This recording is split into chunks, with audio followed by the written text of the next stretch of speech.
Jacob and Esau. Before this story, we learn of Abraham's death. The father of nations went to be with his Lord. He was buried by Isaac and Ishmael beside his wife Sarah.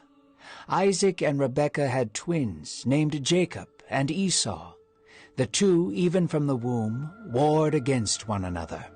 Esau, the older twin, was tricked by his younger brother and sold his birthright. Now, we will learn about Rebekah and Jacob tricking Isaac into giving Jacob his blessing, inspired by the book of Genesis. There was a great famine that plagued the land. The land, once adorned with fertile fields, ceased its growth. The land would soon return to its former glory, yet for the time being, Isaac needed to escape to healthier plains. They escaped to Gerar, a hostile land in which Isaac had never ventured before. When his family settled there, the men in the city were asking about his wife Rebekah, for she was pleasing to the eye. Isaac, out of fear that they might kill him to take his wife, claimed she was his sister, as his father Abraham had done before him, and Adam did generations before him. Isaac compromised the integrity of his wife to protect himself. Yet it did not take long for Isaac to get found out, and a great distress was put upon their leader, Abimelech. Once again, the family of Abraham had underestimated the integrity of foreigners and had created strife amongst them. And yet Isaac worked the ground well. The Lord had instructed Isaac to remain in Gerar instead of fleeing to Egypt, and he was fruitful for it. Isaac grew richer during the famine, and his influence reached far beyond the land of Gerar. The Philistines who dwelled in the land grew envious of him, and Isaac became villainized for his success. Abimelech sent him away, for they did not want him growing even more rich off of their land. Isaac and his family wandered for many weeks, and they were met everywhere they went with disdain and conflict. Yet God remained faithful, and reminded Isaac of his promise to him. God blessed him, saying, "I am the God of Abraham your father. Fear not, for I am with you and will bless you, and multiply your offspring for my servant Abraham's sake." And Isaac dug wells as a monument to God's faithfulness. During this time, Esau had married a Hittite woman named Judith. The two of them made Rebekah and Jacob's life miserable, and openly mocked them both.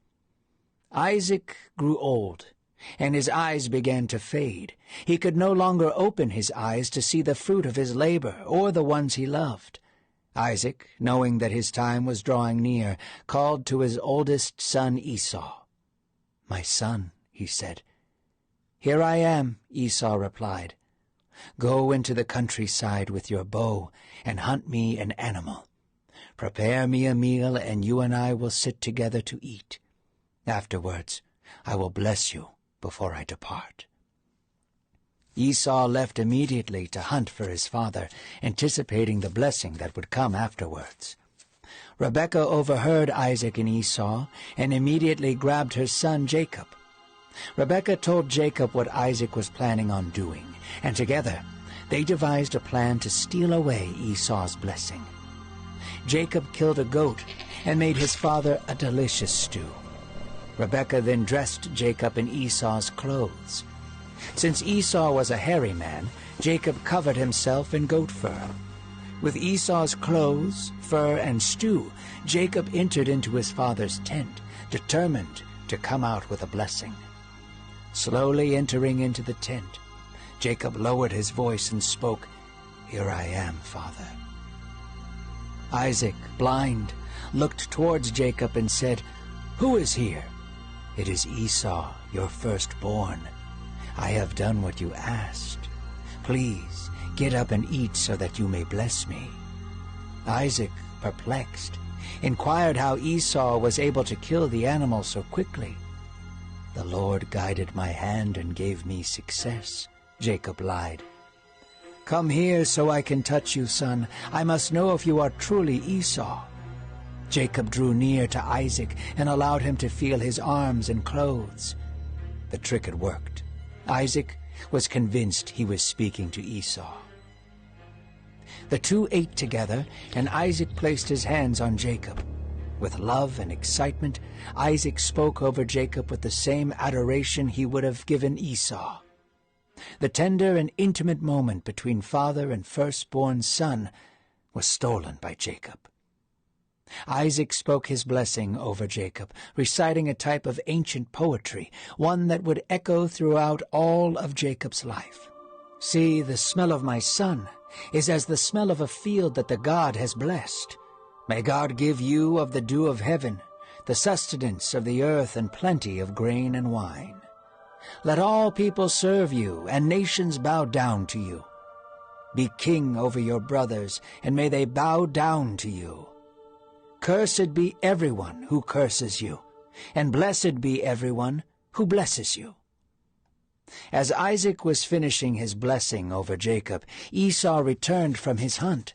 Esau tirelessly worked as he skinned the deer, butchered it, and prepared his father's favorite meal. Blessing was in reach, and he hurried to his father's tent with a meal. Jacob had left Isaac's side, and Esau approached him. "Father, I have come back from my hunt. Here, take and eat, so that you may bless me."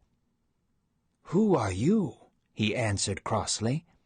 "I am your firstborn son, Esau. I have come back from my hunt." Isaac trembled and became violent. In a rage, Isaac raised his voice, saying, "Who was it then that brought me food? I have blessed him, and he will be blessed."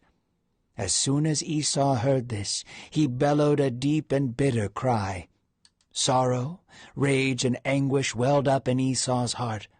His brother had tricked him into giving up his birthright, and now he had stolen what mattered most, his father's blessing. Frantically, and with tears filling his eyes, Esau begged his father, "Bless me also, my father. Have you not reserved any blessing for me? Please do not leave me here alone." Isaac was enraged at Jacob, yet could not recant his blessing over him. "I have made him lord over you," Isaac said. "I have blessed him as an inheritor of all God has given me, and you will serve under him." Esau wept bitterly. His face fell into his hands as he managed to ask, "Is there any blessing you can give me? Anything at all?" Isaac spoke again in ancient poetry. Welling up with sadness for his son, he spoke, saying, "Behold, away from the richness of the earth you shall dwell, and away from the dew of heaven on high. You shall live by your sword, and you shall serve your brother. But when you grow restless, you shall break his yoke from your neck." A dark part of Esau's heart was awakened that day. Thousands of generations had passed since Cain had killed his brother Abel, yet that same hatred lingered, seeking whom it may take hold of. When Isaac had breathed his last, and went to be with his father Abraham, Esau sighed a deep breath and said, "The days of mourning my father are approaching. After I mourn, I will kill my brother Jacob." Esau spoke these words to himself, yet they caught the ear of his mother Rebekah. She sent for Jacob and said to him, "Your brother plans to kill you after he has mourned your father. Gather your things and flee to my brother Laban. He will take care of you until your brother's fury subsides." So Jacob fled in the dead of night and waited there until his brother's anger dimmed and he could return to claim what was now rightfully his.